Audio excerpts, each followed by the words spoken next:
find the indicated limit if it exists. The limit of 3x squared minus 2 all over the square root of 4x to the 6th minus 1, and then outside the radical plus 5x, as x approaches negative infinity.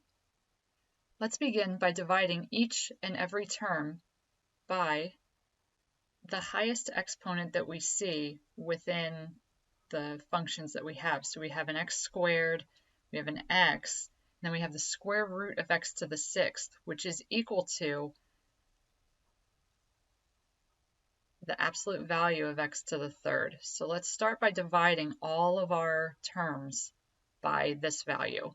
So we would have 3x squared divided by absolute value of x to the 3rd minus 2 over absolute value of x to the 3rd all over the square root of 4x to the 6th over x to the 6th minus 1 over x to the 6th.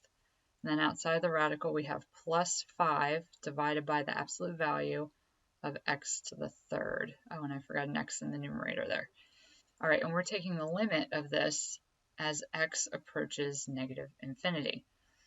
Well, now, if we simplify these, we would get 3 over x, still in the absolute value because we have an odd exponent, minus 2 over the absolute value of x to the 3rd, all over the square root of 4 minus 1 over x to the 6th, and then plus 5 over x squared. Now, because the x and the x cubed simplified to x squared being in the denominator, we're always going to have a positive value there, so we don't need the absolute value in this step.